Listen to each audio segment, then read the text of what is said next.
2022 оны 11 сарын 11-нд төсөв баталсан байдгийг. Улсын төсөв. За дараа нэг тийм сэжигтэй зүйл гарсан. Тухайн үед өөрийнхөө харсныг ирж штэ.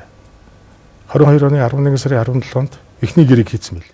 Тэнөөгөө Япон тэр Солонгосын компанид. За 22 оны 12 сарын 14-нд хоёр дахь гэрээг Skywell-тэй хийсэн байл.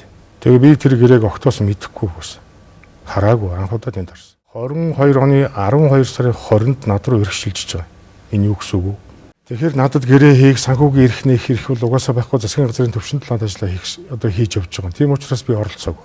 Тэгээ ногоо автобусны байгаа байдал нь энэ байгаа. Тэгээ өөрөөсөө тэр өндөр хэмжээнд хийхгүйсэн. Яагаад ийм гэрээ хийчээд Улаанбаатар хотыг өнөөдөр ийм арчаагүй ийм муу зохион байгуулалт хийж байгаа гэж.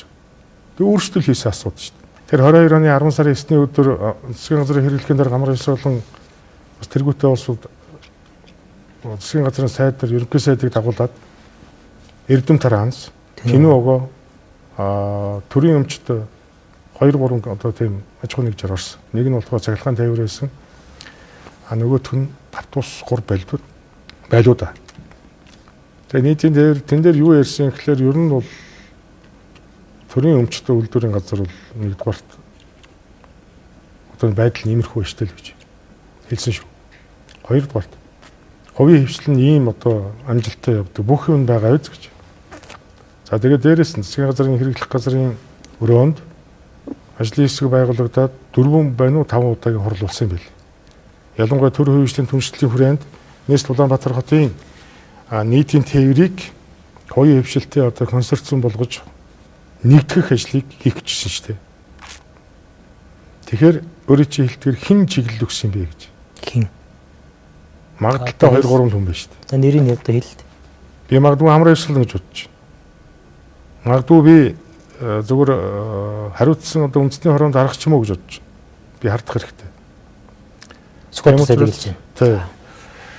Тийм учраас одоо хууль хяналтын байгууллага нь үнэн мөнөөрөө тодорхой байх. Гэхдээ би юугүй бас зөвхөн үндэсний хороонд дараах Тэнөөгөөтэй тийм холболдоо сэлбэлдээд явна гэж бодохгүй байна.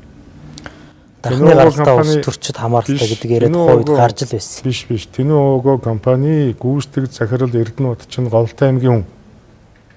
Төвчлэр нь хөвөр. Яагаад Тэнөөгөөг сонгосон юм? Ямар ч нөхцөөр ялах варианттай юм бэ гэж. Би сүүлд сонссон. Яаж өнөөдөр зохион байгуулсан Тэнөөгөө гарахаар юм бэ гэж. Яагаад? Одоо тэр үнэлгээ дотоод мэдээлэл биш шүү дээ. Цааталтайгаа тохирцсон биш шүү дээ.